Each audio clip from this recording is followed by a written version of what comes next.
Irmãos, graças e paz do Senhor Jesus Cristo, o Senhor da Igreja. Abra sua Bíblia em Romanos capítulo 3. Romanos capítulo 3. Quero agradecer a presença de todos os visitantes e em especial a presença aqui do nosso amigo e querido Eduardo, a sua esposa. Fique à vontade, queridos, é uma satisfação imensa de você. O irmão do nosso irmão André também, a satisfação imensa. Deus abençoe você, de casal aí. Fique à vontade para contar sempre. Queridos, Romanos capítulo 3. Romanos capítulo 3.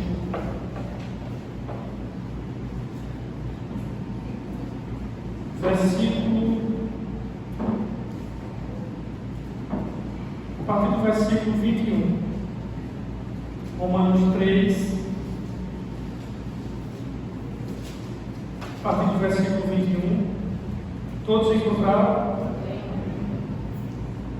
Diz assim a palavra de Deus: mas agora se manifestou, independente da lei, uma justiça, da qual testemunham a lei e os profetas. Justiça de Deus mediante a fé em Jesus Cristo, para todos e sobre todos os que creem.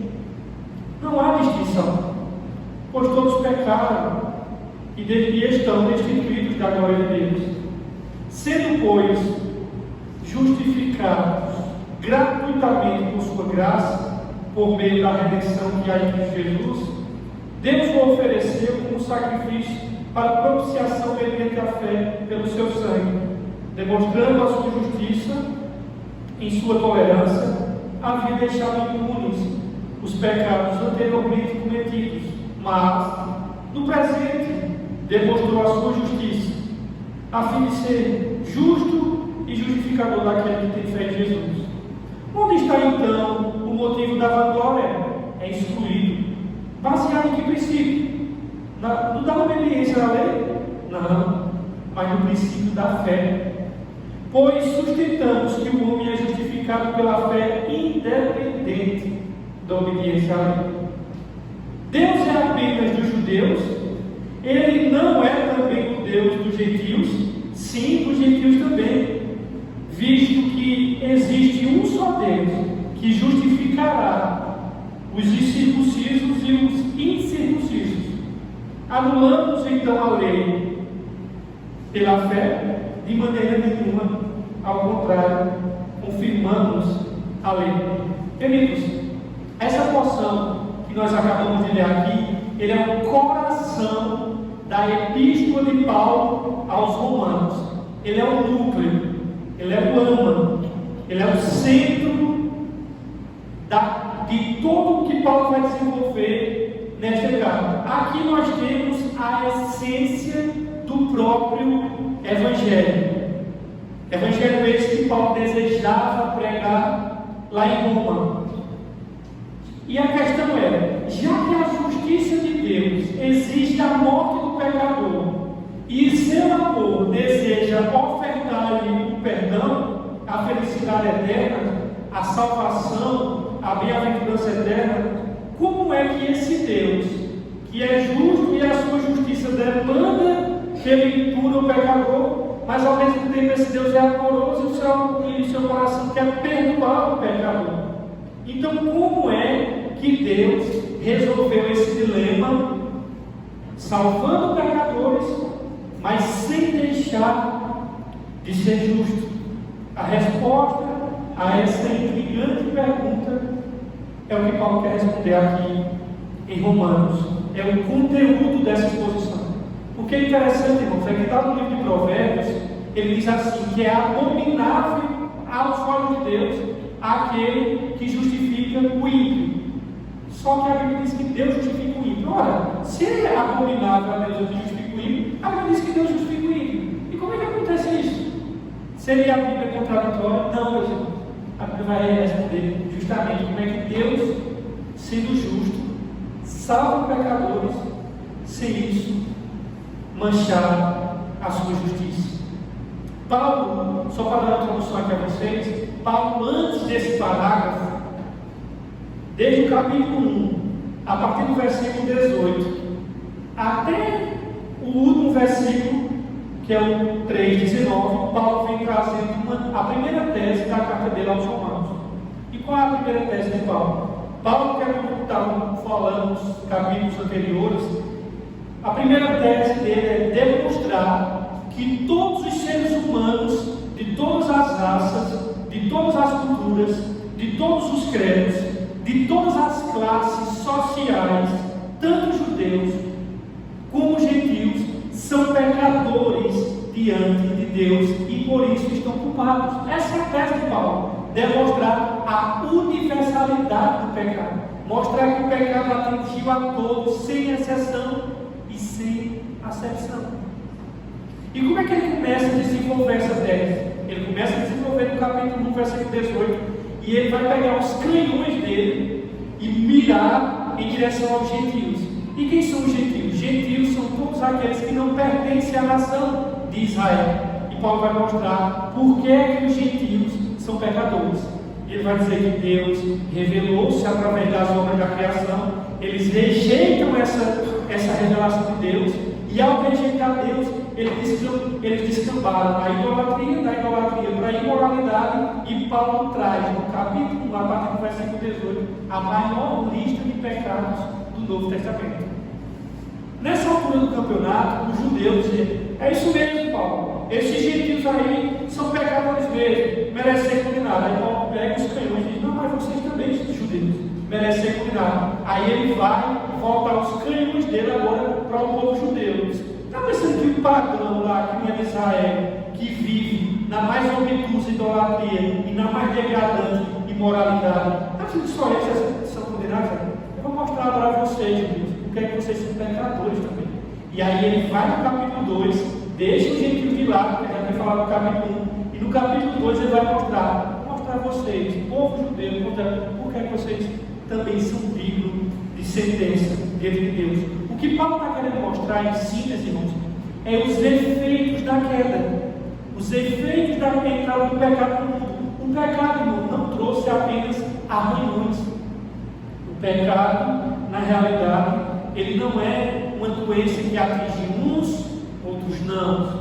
Na verdade, a palavra de Deus diz que os pecados lançou a raça humana indistintamente num estado de depravação total.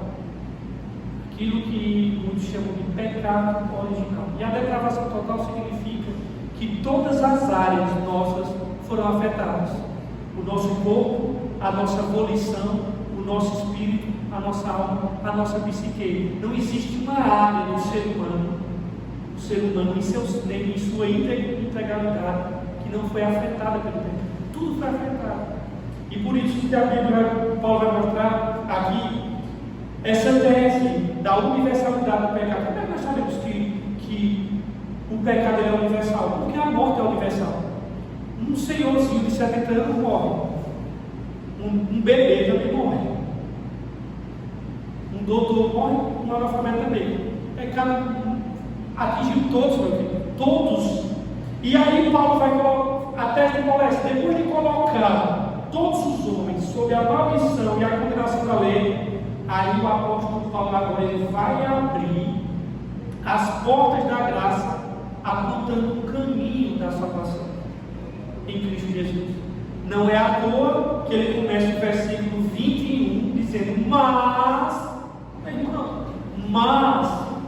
ele agora vai fazer o quê? Um contraste de tudo aquilo que ele vinha dizendo dos capítulos anteriores. Quando ele começa mais agora, ou seja, entretanto, todavia, porém, Paulo está mostrando aqui que a salvação ela é obra exclusiva de Deus. Nós estudamos Efésios, capítulo 2, versículo 1 a 3, Paulo vai mostrar a nossa condição sem Cristo. Mas no capítulo 4 ele começa: mas Deus, uma coisa aqui. Mas Deus, a salvação é obra de Deus. A salvação não começa com o homem, a salvação começa com Deus. Esse é o ponto. A Bíblia vai mostrar que Deus arrancou o homem do seu maior mal, dando-lhe a ele o maior bem. E tendo provado a sua primeira tese, que é a universalidade do pecado, a culpa da raça humana, o veterano apóstolo Paulo agora vai vai defender outra tese. A salvação é apenas, única e exclusivamente, por meio de Cristo Jesus. Essa é outra tese que ele vai defender, que é a que nós vamos estudar nessa noite. Então, Paulo começa falando de justificação. Irmãos, a justificação, ela é um ato divino, não uma obra humana. A justificação acontece no céu e não na terra. A justificação é um ato e não um processo. Ninguém está se justificando, ninguém está progressivamente se justificando. Isso, na realidade, o que é progressivo, paulatino e contínuo é santificação. E nós não podemos confundir santificação com justificação. Justificação é um ato, santificação é um processo. Justificação, ela ocorre uma única vez. A santificação, ela começa logo depois da justificação e só vai terminar na glorificação. Esse é o ponto. E interessante é que essa justificação, ela não é feita dentro de nós, ela é feita fora de nós. Não é na terra, é no céu, não é no nosso coração, é no trono de Deus. Aí alguém pode dizer assim: não, mas a Bíblia não diz que Deus muda o nosso coração? A Bíblia não fala, Rafael, que Deus nos tornou nova criatura? É verdade, meu querido, mas não disse que não é justificação, não disse é regeneração. A justificação, ela não abrange nenhum aspecto interno do nosso ser. Diante do tribunal de Deus, ele rasgando a nossa promissória de pecado. No seu coração, quando ele vem com bisturi divino, tirando a malignidade do pecado, isso é regeneração. Ali é outra coisa. A justificação, meu querido, é a manifestação da justiça divina. Deus é justo, não pode tolerar o mal. A Bíblia vai dizer que o pecado é treva, Deus é luz.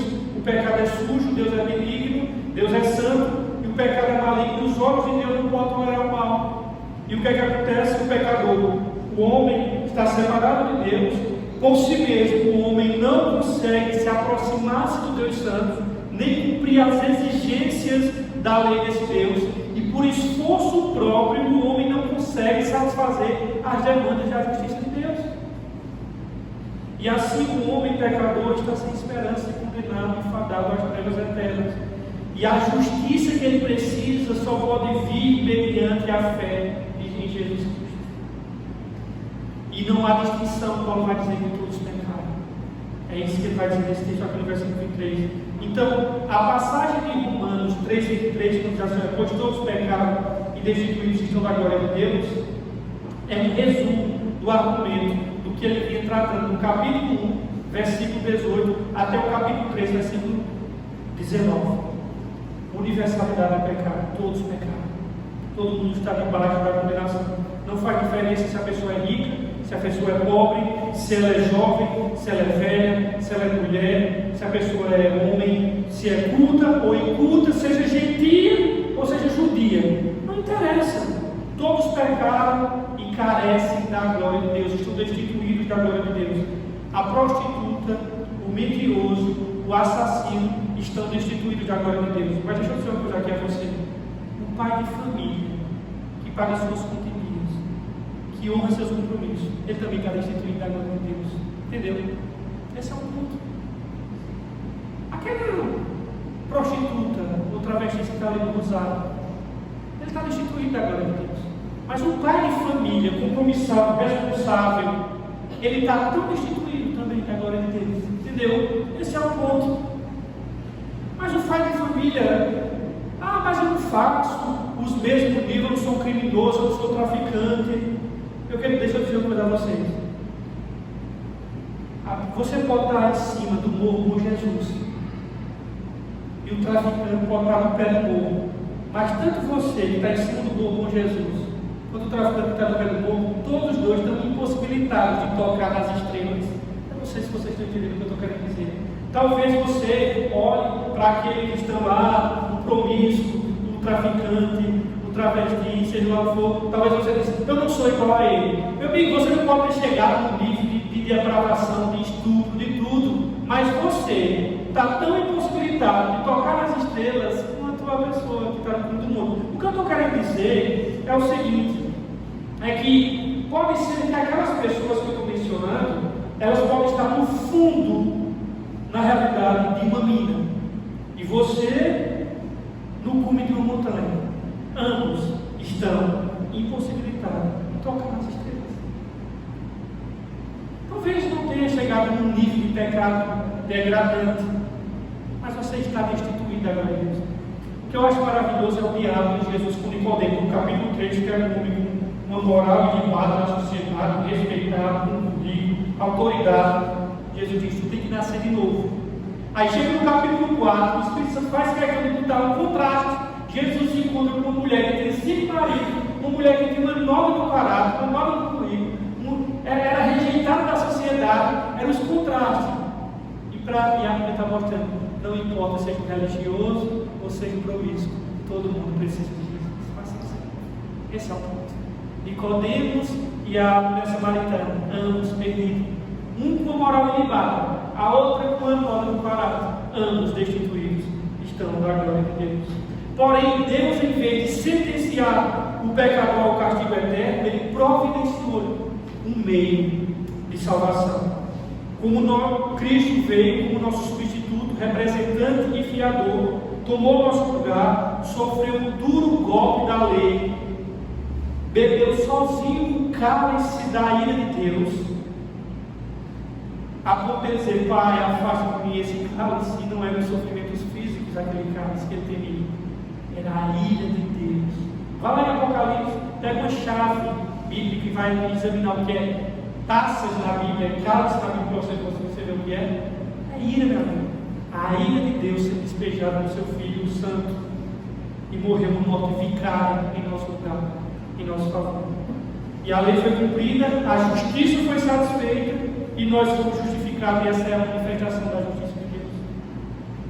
Interessante, queridos, que nesse texto agora que nós vamos analisar, o apóstolo Paulo, ele vai trazer algumas coisas interessantes para nós aqui. Ele vai trazer 3 verdades nesse texto que eu quero meditar com vocês nesta noite. E essas 3 verdades que Paulo ensina sobre a justificação é o seguinte: qual é a sua fonte? Qual é a fonte da justificação? Ou seja, qual é a fonte da qual ela se origina? De onde é que ela vem? Nós vamos primeiro olhar a fonte da justificação. De onde é que ela se origina? O segundo ponto que nós vamos olhar nessa noite, nós vamos olhar a base da justificação.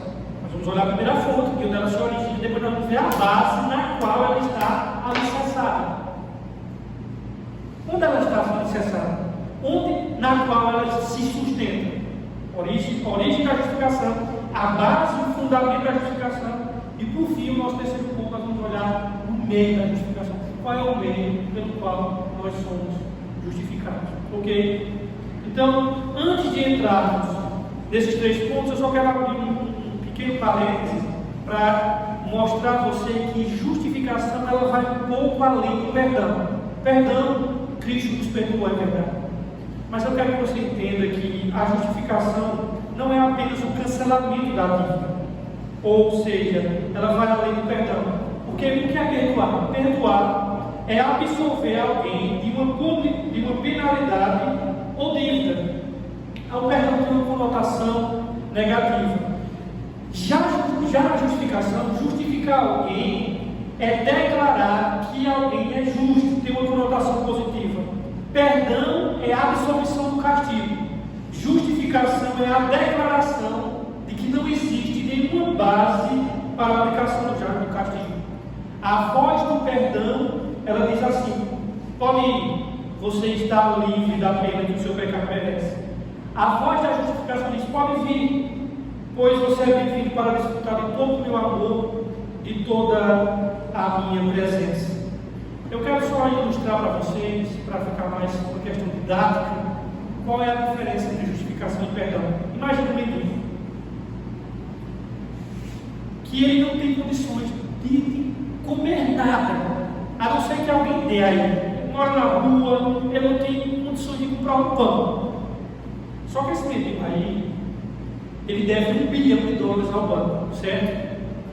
Então chega um magnata que acaba e diz assim: eu fiquei sabendo que esse menino aí, ele está devendo $1 bilhão ao banco. Beleza, eu vou pagar a dívida dele ao banco. E ele vai lá e sana e quita essa dívida do mendigo ao banco. Depois de ele quitar, esse mendigo ele deve alguma coisa ao banco? Não, né? Mas eu pergunto a vocês, ele está rico? Não. Esse mendigo ele continua, ele só está devendo ao banco. Isso é perdão. O perdão, ele apaga a minha dívida diante de Deus. Mas ele não me confere os céus, a eternidade. Aí, vamos voltar à mesma história e mudar um pouco o roteiro. Além de pagar $1 bilhão ao banco desse mendigo, esse homem pega, esse magnata pega, abre uma conta para ele e deposita $1 bilhão também. As coisas mudaram ou não mudaram? Mudaram. Porque se antes ele só teve apenas a dívida dele paga, mas ele era mendigo, agora as coisas mudou. O status dele mudou. Na justificação, meu querido, Deus não apenas perdoou, cancelou a sua dívida, ele fez isso no perdão. Na justificação, ele pôs crédito em sua conta, de tal maneira que meu pecado em Jesus é perdão, a justiça de Jesus em mim é justificação. Esse é o ponto. É uma santa e doce permuta. Os meus pecados foram transferidos para Cristo, e a justiça de Cristo foi transferida para mim. Quando o meu pecado foi para Ele, aconteceu o perdão. E quando a justiça dele foi para mim, aconteceu a justificação. Esse é o ponto. Então, dando essa pincelada, eu quero misericórdia. Só tem meia hora para pegar. Está errado. Vamos olhar agora o primeiro ponto do nosso estudo hoje à noite. A origem dessa justificação, de acordo com o texto. De onde ela se origina? De onde é que ela vem? A origem da nossa justificação. Sua fonte. Eu falo minha origem, eu estou falando da fonte. Vamos ver aqui, irmãos. Versículo 21. Versículo 24, aliás. Versículo 21 e 24. Mas agora se manifestou uma justiça que provém de quem? De Deus. Versículo 24. Sendo justificados gratuitamente pela sua graça. Vamos parar só aqui no 21 mesmo. Irmãos, deixa eu dizer uma coisa aqui a vocês. A origem, a fonte da nossa justificação é Deus. Deus, ele é o autor da nossa justificação. O autor da nossa justificação é Deus e sua graça. A justificação, irmãos, ela é obra divina. Jonas entendeu muito bem, ele disse assim: a salvação pertence ao Senhor. A salvação não é uma conquista humana, irmãos. É graça de Deus, não é obra do homem. Essa verdade bendita vai nos ensejar a algumas conclusões. Em primeiro lugar, Deus, ele é a fonte da nossa justificação. A salvação começa de Deus. Não foi Abraão que disse assim: Deus, eu estava pensando aqui por Sara, que tal? E de maneira milagrosa, tu tive ideias. Trazer uma descendência do país de mim, e nós estabelecemos uma lei e destinação, tu vi e trazer o Salvador. Que tal? Não, meu irmão. Não. Deus implementou tudo isso. Salvação, ela é obra de Deus. A salvação é obra de Deus, do começo ao fim. Trata-se de um plano eterno, perfeito e infalível de Deus Pai. Não foi a cruz que tornou o coração de Deus favorável para nós. Foi o coração eterno de Deus que providenciou a cruz. Meu querido, a graça não começou na cruz. A cruz é resultado da graça. Entenda bem, não confunda as ordens. O sacrifício de Jesus no Calvário não foi a causa de surgir a graça, mas foi o resultado dela. Nós estamos confundindo as ordens. Nós estamos achando que a graça começa na cruz. Onde isso, pelo amor de Deus, meu irmão? Fala em Bíblia. Isso não existe. A cruz, ela é resultado da graça de Deus. Deus amou o mundo de tal maneira, e pelo fato de ele ter amado o mundo, o resultado foi que ele deu o seu Filho. A cruz, ela é resultado do amor de Deus. No Calvário, Jesus morrendo não foi a causa da graça, o resultado não. Não foi Jesus quem tomou a iniciativa. Às vezes a gente pensa que Jesus que viu, o pai estava relutando, está disposto, não querendo enviar o seu filho. Não, não é isso. Cristo veio de forma voluntária, mas a verdade é que o plano da salvação começa com Deus. E Jesus veio em submissão ao Pai. A segunda coisa que nós devemos entender é que a graça que nos justifica não é graça barata. Quem desenvolveu esse conceito de graça barata foi um teólogo alemão, e ele fez isso com precisão, chamado Dietrich Bonhoeffer. Quem matou ele foi Hitler. E eu concordo com ele, subscrevo tudo que ele diz, porque Dietrich Bonhoeffer diz assim, que a graça barata é aquela graça que justifica o pecado, mas não justifica o pecador. Trocando em miúdos significa que eu vivo uma vida de pecado, uma vida de devassidão, eu bato na esposa, eu sou estuprador, eu sou pedófilo, seja o que for. E aí eu digo que encontrei Cristo e continuo nas mesmas práticas. E Dietrich disse, isso é uma graça barata. Porque essa graça ela não justifica o pecador, ela justifica o pecado. E eu concordo plenamente com isso. A graça que justifica o pecador ela não é barata, ela custou tudo para Deus. A salvação é gratuita para nós, mas custou muito caro para Deus. Custou a vida do Filho de Deus.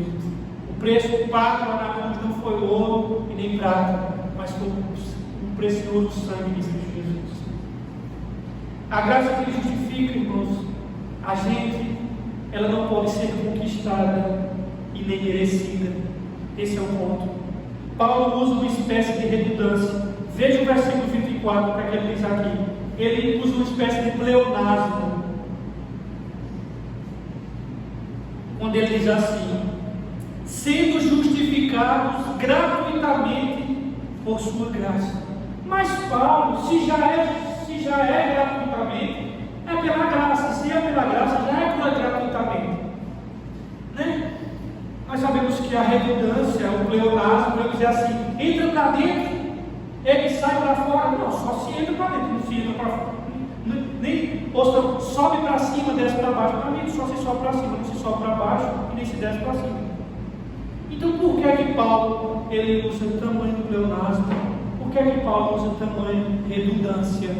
Quando diz assim, justificados gratuitamente pela sua graça. Se ele dissesse gratuitamente, nós já entenderíamos que é pela graça. Se ele dissesse que era pela graça, nós já entenderíamos que é gratuitamente. Mas por que então o Espírito Santo inspira Paulo a usar redundância, dizendo gratuitamente pela sua graça? Porque Paulo ele não queria deixar na mente dos leitores nenhuma dúvida quanto à gratuidade do dom da salvação. Paulo usa uma espécie de redundância ao afirmar que somos justos, salvos gratuitamente pela sua graça. Não obtivemos essa graça por mérito. Não compramos essa graça com dinheiro. Nós a recebemos pela fé. A graça não é simplesmente favor imerecido, mas é um favor imerecido a homens miseráveis, ingratos e culpados. A graça de Deus sempre ela é destinada àqueles que legalmente estão culpados e condenados perante a lei. A graça é o amor de Deus direcionado ao culpado. Então o primeiro ponto é esse. Qual é a origem dessa justificação? Qual é a fonte dela? Nós vimos Deus. Mas agora vamos olhar o segundo ponto. Qual é a base na qual essa justificação ela está alicerçada? Ela se alicerça, ela está fundamentada em quê? Essa justificação. Paulo vai mostrar aqui, versículos 22 e 26. Olha o que é que ele diz: justiça de Deus mediante a fé em Jesus Cristo para todos e sobre todos os que creem. Veja que ele diz, mediante a fé em Jesus Cristo. Versículo 26 ele vai repetir novamente: mas no presente demonstrou sua justiça, a fim de ser justo e justificador daquele que tem fé em quem, meus irmãos? Fé em Cristo Jesus. Se a fonte da justificação é Deus e sua graça, o fundamento da justificação é Cristo e sua cruz. O fundamento é Cristo e sua cruz.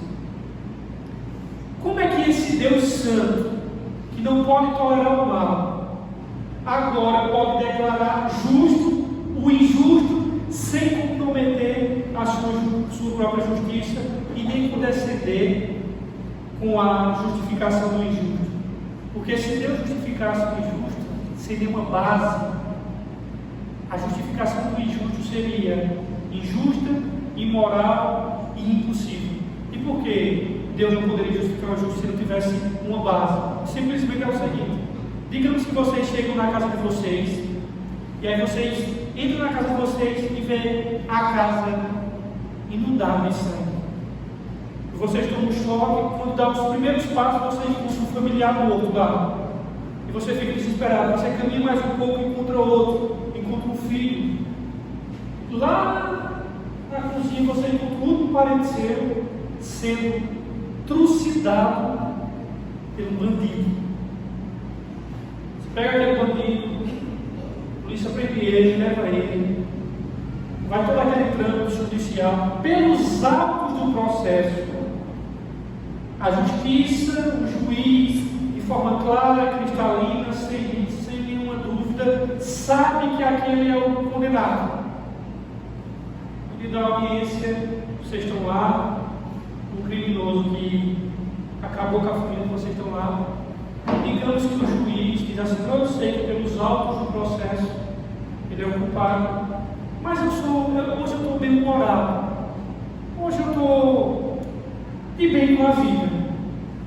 E eu quero dizer a você, criminoso, vai embora, você está livre, não vai dar nada não, eu estou bem moral, vá embora.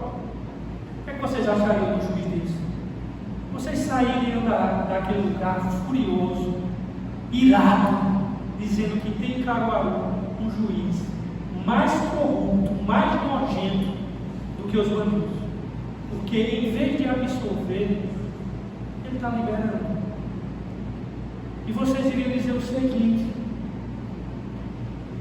esse juiz, ele é um injusto.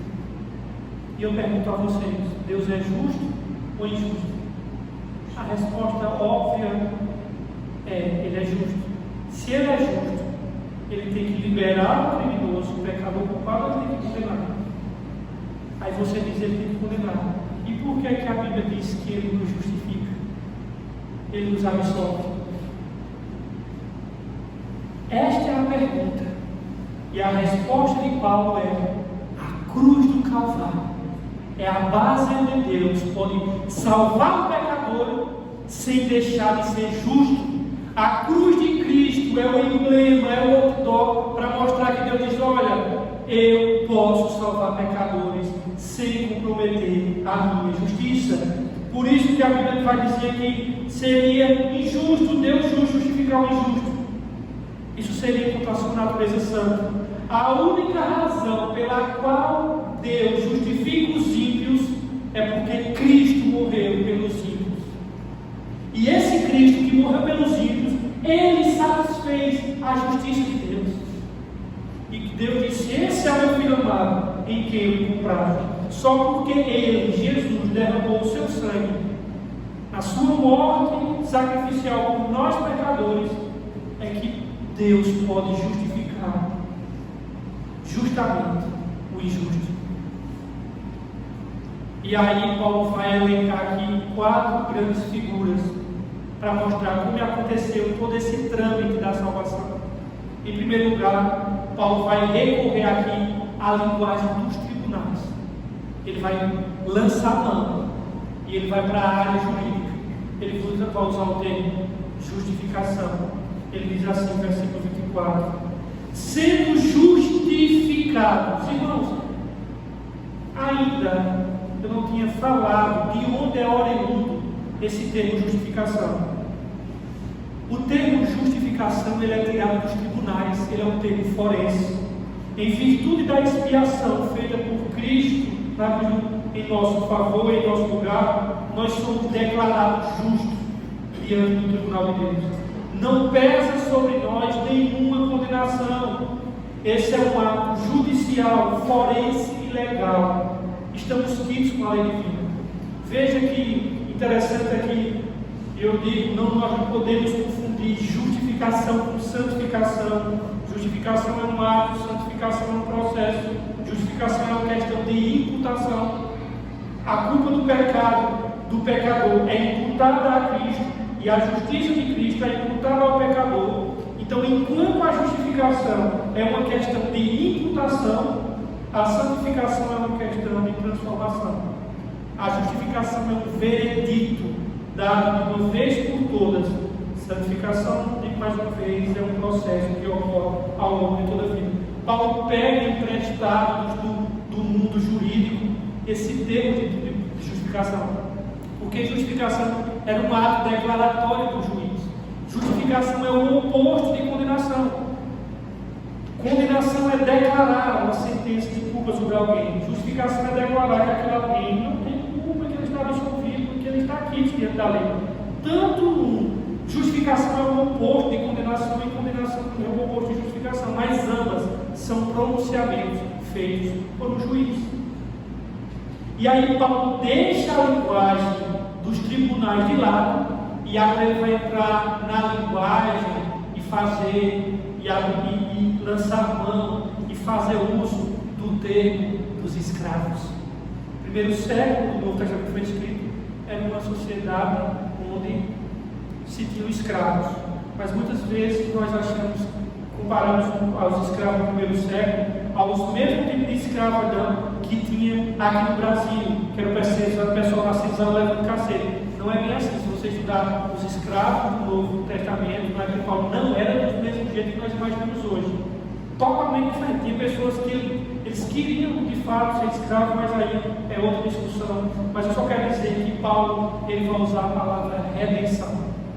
Ele diz assim, olha, versículo 24, ele diz: sendo justificados gratuitamente por sua graça, por meio da redenção que há em Cristo Jesus. Nós gostamos de dizer que Cristo nos redimiu, redenção. Eu queria que é redenção.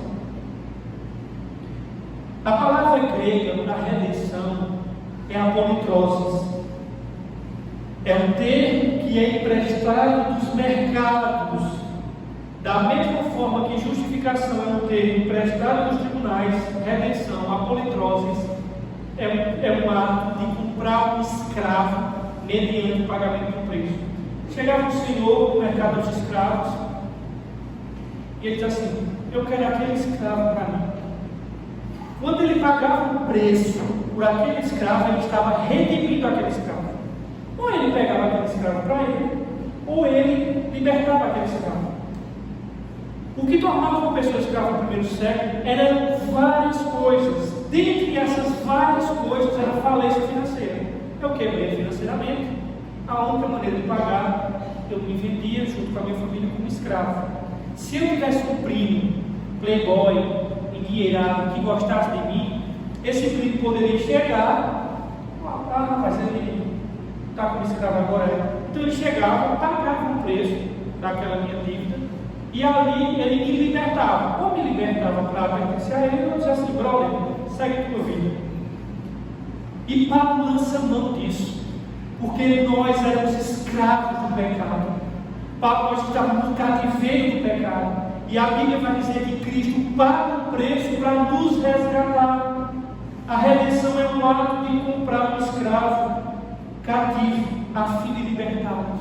Por exemplo, a libertação do povo judeu de Israel, tanto da escravidão do Egito, que eles viviam levando cacete e ainda comendo cebola lá, e tanto a libertação do cativeiro babilônico é uma ilustração vívida dessa redenção que nós temos em Cristo Jesus.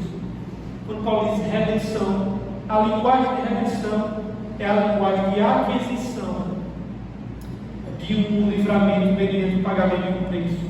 Portanto, querido, nós temos que entender que a obra de Cristo na cruz do Calvário, a obra que o Senhor Jesus ele veio realizar neste mundo, é uma obra de resgate.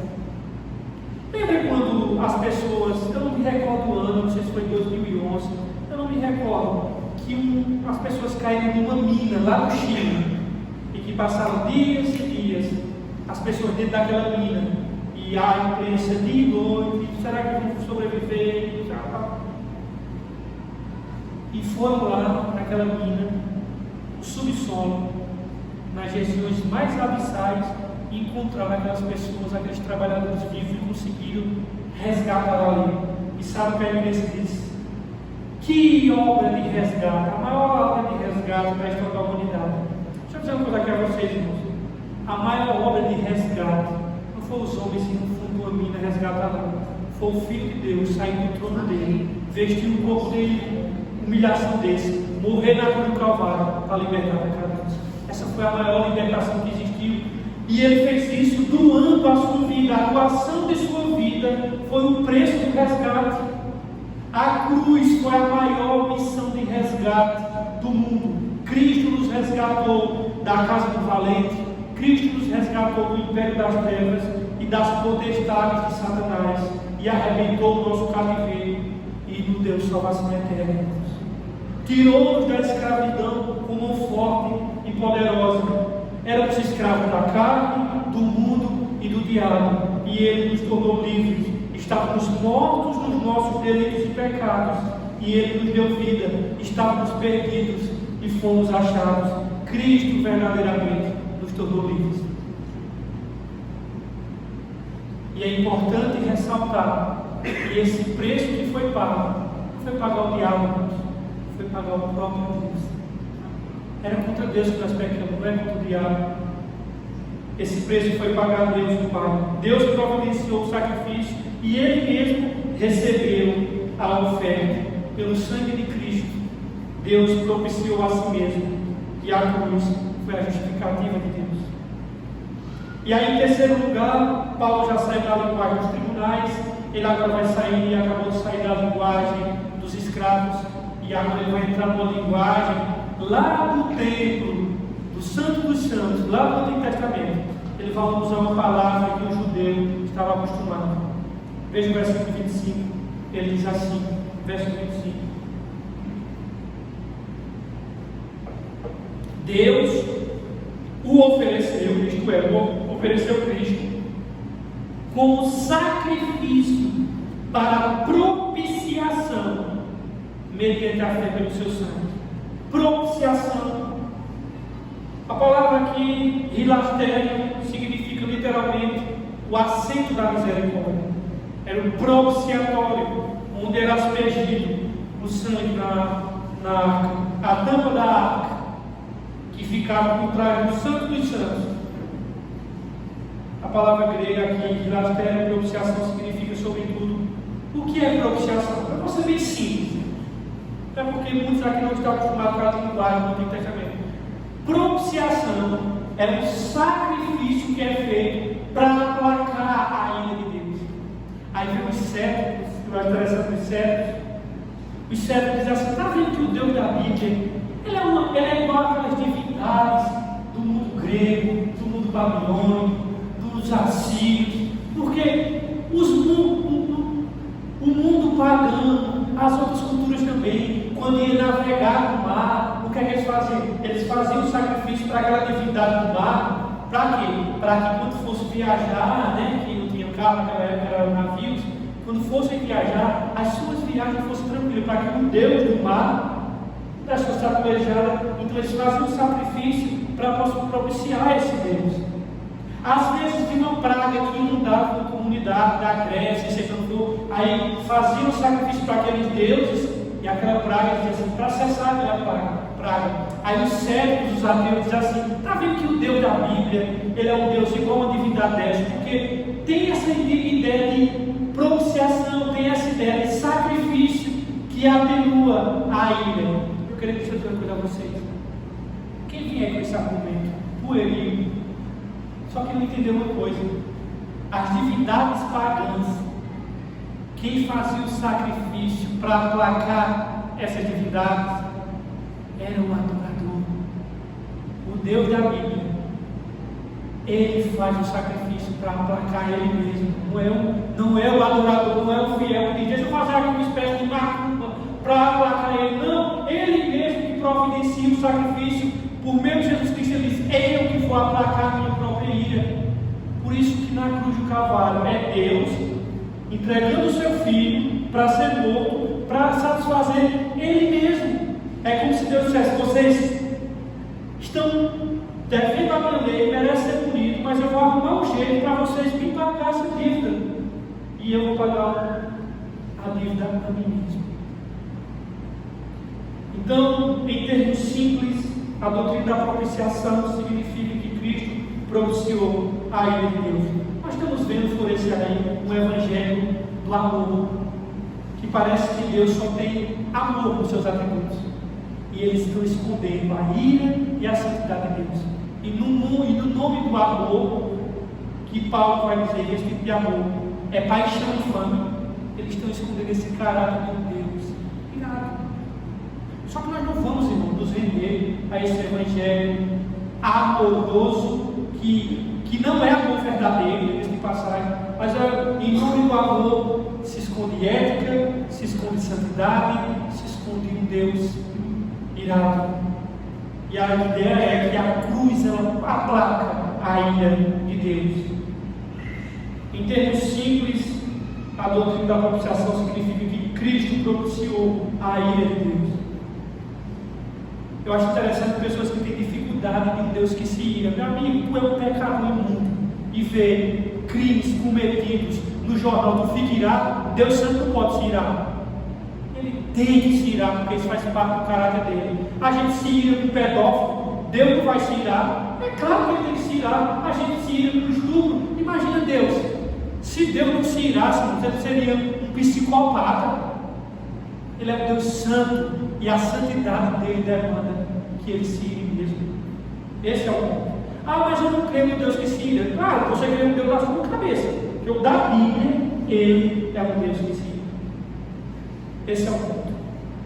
E aí, queridos, nós temos que entender que como é que essa propiciação aplacou a ira de Deus? Diz assim, ó: sendo justificados gratuitamente por sua graça, por meio da redenção que tem em Jesus. Versículo 25: Deus ofereceu Cristo como sacrifício para a propiciação mediante a fé pelo seu sangue, demonstrando a sua justiça. Versículo 25: em sua tolerância havia deixado impunes os pecados anteriormente cometidos. Irmãos, tem muitas pessoas que quando esse versículo 24 assim, que ele deixou em sua tolerância os pecados antes cometidos. Aí o pessoal lê o texto e diz assim, que os pecados antes cometidos foi o pecado antes de a gente se converter. Não, ele deixou impune os pecados, ele tem que encontrar Cristo. Não, não é isso que o texto está dizendo. Os pecados antes cometidos, ele está falando daquela galera todinha que viveu no Antigo Testamento. Ele está falando de todas as eras antes de Cristo vir. Que parecia ao longo das eras que Deus tolerava o pecado de Davi, Deus tolerava o pecado de Moisés, as mentiras que Abraão inventou, e assim foi passando. Então, os pecados antes cometidos sob a paciência de Deus não se referem necessariamente aos pecados antes que você se converter. Está falando aqui das eras passadas antes de Cristo vir. E o que é interessante é que a cruz ela é a base, não apenas da nossa justificação, mas também da justificação de Deus, porque sendo Deus justo e santo, ele não poderia tolerar o mal. E o sangue de Cristo derramado na cruz do Calvário cobriu os nossos pecados e aplacou a ira de Deus. Por que é que Deus não cobra de mim mais o pecado? Porque o pecado que queria cobrar de mim, ele cobra do filho dele. E ele não pode cobrar de uma culpa dois pagamentos. Então Deus permanece justo ao justificar pecadores, pois a sua justiça foi satisfeita pela morte de Cristo Jesus. Cristo cumpriu, ele foi o único que cumpriu a lei de Deus. A cruz, irmãos, ela foi ao mesmo tempo o ato mais lindo e o ato mais horrível, tanto demonstrando a ira de Deus quanto demonstrando o amor de Deus. Foi o ato mais justo e mais gracioso da história. Deus teria sido mais que injusto, teria sido até diabólico castigar Jesus se o próprio Jesus primeiro não tivesse vindo voluntariamente, tomando sobre si os nossos pecados. Jesus Cristo disse: ninguém tira a minha vida de mim, eu mesmo a dou. Eu tenho poder para dá-la e tenho poder para recobrá-la, tenho poder para tomá-la de volta. Vocês estão pensando que Jesus foi um mártir? Ou que Jesus foi Nero? Ou Herodes, que foi traído pelos seus amigos, que fez aquela frase lapidar, até tu, Brutus, que ele sendo esfaqueado, Quando leva uma facada com um camarada que ele era brother, amigo, ele diz: meu amigo, esquece, Jesus não foi vítima de nada não. Ele não foi um coitado que pegaram ele, não mataram, tira dentes da vida. Ele disse: olha, eu vim para dar minha vida, vim para morrer. E interessante é que esse acontecimento auspicioso não foi um acidente. A Bíblia vai dizer que a morte de Jesus na cruz do Calvário foi uma agenda de Deus Pai. Pedro prega na aula de Pentecostes, diz assim, falando para os judeus: vocês se juntaram com Herodes, com Pilatos e com os gentios e mataram o Filho de Deus. Alguém pode dizer assim: agora eu já descobri quem matou Jesus. Quem matou Jesus, Pedro está dizendo aqui: foi Herodes, foi Pilatos, foi os judeus e foi os gentios. Aí no versículo seguinte ele diz assim: para fazer tudo aquilo para fazer, ó Deus, tudo e que a tua mão anteriormente já havia determinado. Meu querido, a cruz foi um grande ato público de Deus para manifestar a sua justiça. Cristo se ofereceu voluntariamente para ser o Cordeiro de Deus, carregando o nosso pecado. Esse é o ponto. O Cordeiro de Deus estava morto ainda antes da fundação do mundo. É isso que está escrito. É isso que está escrito. Ah, mas eu não consigo entender. Está escrito aqui. O Cordeiro de Deus, antes de Deus dizer haja luz, ele disse haja cruz. A redenção, irmãos, ela não é fruto da criação. A criação era fruto da redenção. O Cordeiro de Deus estava morto antes da fundação do mundo. Esse é o ponto. E esse aspecto da cruz para nós é o que demonstra a sublimidade da graça e do amor de Deus ao mesmo tempo. E eu só quero aqui, para fechar, mostrar que quando Paulo diz assim, no versículo 26, mas no presente demonstrou a sua justiça, a fim de ser justo e justificador daquele que tem fé em Jesus. Essa palavra demonstrar aqui significa tornar público, colocar no outdoor. Foi do agrado de Deus que ele dissesse assim: não, eu quero uma maneira visível de tornar, de mostrar a morte do seu filho. Eu quero tornar a morte do meu filho a minha propaganda. E por que é que Paulo usa essa linguagem de demonstrar no outdoor, de divulgar, de fazer marketing? Essa demonstração que Deus quer que todos vejam, Deus quer fazer esse marketing na cruz do Calvário, tinha como alvo mostrar que Ele mesmo era justo e justificador da morte de Jesus Cristo. O que o texto está dizendo é que Deus, no versículo 25 e 26, está mostrando que Deus pacientemente ignorou os pecados da humanidade por séculos e séculos, eras e eras. E para quê? Porque Ele suportou isso para punir de uma vez por todas em Cristo Jesus. E ele queria mostrar esse Cristo nu, crucificado, parecendo um pedaço de carne batida, sangrando. Eu quero demonstrar aqui. A cruz é meu outdoor, a cruz é a minha propaganda. Essa paciência de Deus ao suportar os pecados não foi a suspensão do castigo e nem foi a revogação da punição da ira devida. Mas na realidade ele foi adiado sobre o velho pacto, sobre o pacto da antiga dispensação. Não havia uma provisão para arrancar os pecados de uma vez definitiva. Era apenas uma maneira de dizer que Deus ia passar por ele, suportar por ele aquele sacrifício. Aquelas ofertas, aqueles manjares, aqueles sacrifícios propiciava a purificação da carne, conseguia uma pureza cerimonial, habilitava o povo a continuar orando a Deus. Contudo, não havia uma maneira radical de arrancar os pecados, um sacrifício que pudesse remover de uma vez por todas os pecados. E a redenção de Cristo na cruz do Calvário, irmãos, ela tem tanto eficácia retrospectiva, como ela também tem uma eficácia prospectiva. Quando o Filho de Deus sofreu, Ele morreu naquela cruz, expiou todos os nossos pecados. Os que aceitaram ou iriam aceitar por meio de fé viva, Então eu quero que você entenda que a morte de Cristo, ela tem os seus efeitos para trás e ela tem os seus efeitos para frente. Como eu falei, retrospectiva e prospectiva. Os méritos de Cristo na cruz do Calvário, eles estendem-se tanto para trás como para frente. E aí esse texto vai responder aquela pergunta de novo convertido.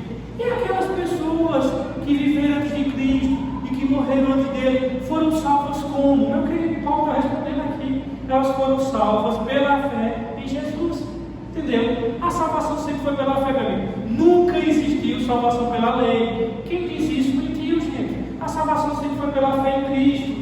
Só que a única diferença é que os que viveram antes de Cristo, eles olhavam para o Cristo que viria. Nós olhamos para o Cristo que veio. A fé deles era uma fé que contemplava no horizonte o futuro. Nossa fé é uma fé que retrovisor. Olhamos para o Cristo que veio. Eles esperavam o Cristo que viria e nós esperamos o Cristo que veio. É assim.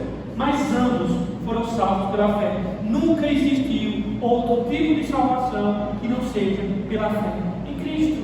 Jesus disse: Abraão viu meu dia e se alegrou. Salvação sempre foi pela fé em Cristo. Ninguém vai ser salvo senão por meio de Cristo Jesus. E aí é o que Paulo está mostrando aqui. Os remidos que viveram antes de Cristo não foram perdoados por causa do sacrifício que ofereceram. Na verdade, foram perdoados porque olhavam para Cristo. Foi a fé em Cristo que os salvou, exatamente como foi a fé em Jesus que nos salva hoje em dia. E por isso que Deus pode tolerar o pecado antes cometido. E aí, irmãos, para fechar o terceiro ponto nosso, nós vimos a origem da salvação, nós vimos agora o fundamento dela que era sempre necessário, e só para ser rápido, vamos ver o meio. Qual é o meio que nós adquirimos a santificação? Vocês vão responder. Versículo 22 diz assim: justiça de Deus mediante o quê? Mediante o quê, irmãos? Versículo 25: Deus ofereceu como sacrifício para a propiciação mediante o quê? Versículo 26: mas no presente Deus demonstrou a sua justiça a fim de ser justo e justificador daquele que tem o quê?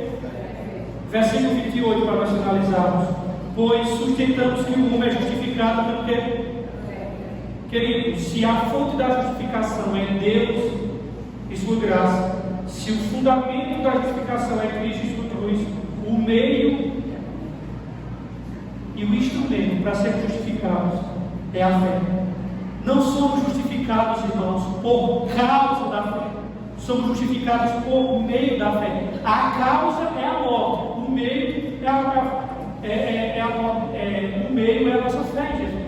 Se eu perguntasse aqui: nós somos salvos por causa das obras ou por causa da fé? Você responderia o quê? As duas respostas estão erradas. Veja o que eu disse, uma pegadinha. Por causa das obras ou por causa da fé? Nem é por causa das obras, nem é por causa da fé. É por meio da fé. A causa é Cristo. Eu não sou salvo por causa da minha fé, eu sou salvo por causa da morte de Jesus. Agora, como eu sou salvo para se apropriar das benesses, é pela fé. Mas não é por causa da fé, é por causa da morte de Cristo. Irmãos, entenda, quem salva não é a fé, quem salva é Cristo. Agora, como é que eu sou salvo por ele? Mediante a fé. Entendeu? Porque às vezes a gente tem muito a gente é salvo por causa da fé, meu amigo. Mas você não entendeu o evangelho, não, porque ninguém é salvo por causa da fé, a gente é salvo por causa de Cristo. Agora, como eu chego a esse Cristo, aí sim, tudo bem, beleza. Eu me chego pela fé. Agora, é causa da fé, qual o deriva aqui? Nós somos salvos por causa de Cristo, por meio da fé. Ninguém é salvo por causa da fé. Nós somos salvos por causa de Cristo, entenda bem. Por isso que eu disse: nós somos salvos por causa das obras ou por causa da fé? Por causa da fé. Nem fé, eu não sou desse jeito só. Eu não sou salvo, nós não somos salvos. Nem por causa da fé, nem por causa das obras. Eu falo por causa de Cristo. Agora, a fé é um instrumento de apropriação dos benefícios de Cristo. A fé em Cristo. A fé não é mérito, irmãos. É a única função da fé é receber de graça o que Cristo oferece. Podemos comparar a fé com a mão vazia de um mendigo a tomar posse do presente de um rei. Mendigar não constitui nenhuma obra, nenhum mérito, nenhum direito. A fé é renunciar a si mesmo.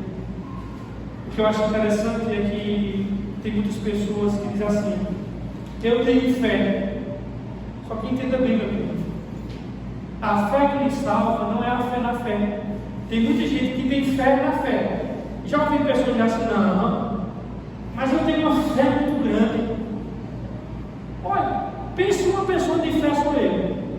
Eu tenho muita fé. Então, ele tem fé na fé dele, ele confia na fé. Só que não é fé na fé, meu irmão. É fé em Cristo.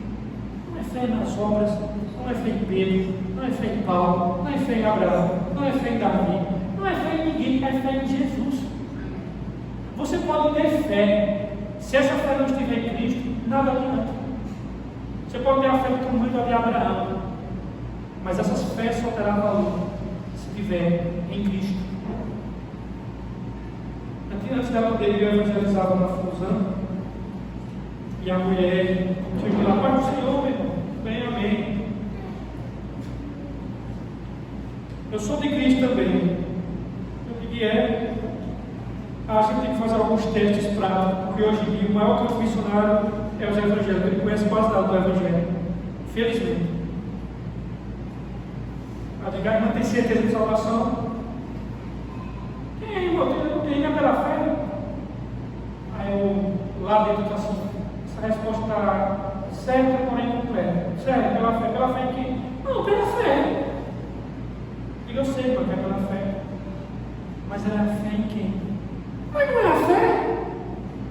Eu disse, é a fé. Mas a fé em quem? Ela disse, não, eu não estou entendendo. Não é a expressão pela fé. Eu digo, pela fé em quem? Fé na fé. Ou seja, ela achava que a salvação era por causa da fé. Quando eu perguntei, mas fé em quem? Eu soube responder. Então ela estava confiando em quem? Na fé. Só que fé na fé é fé, não resolve nada. Irmãos. Somos salvos por meio da fé em Cristo. Ninguém é salvo por causa da fé. A gente é salvo por causa de Jesus. Não é a fé que salva, meu querido. Quem salva é Jesus, viu? Agora, para você ser salvo, você precisa ter fé nele. Nunca diga que salvar é a fé. Porque o Evangelho nunca diz isso. Nunca diz. O Evangelho diz que quem salva é Jesus. Agora, para você ser salvo, precisa ter fé nele. Deus abençoe você.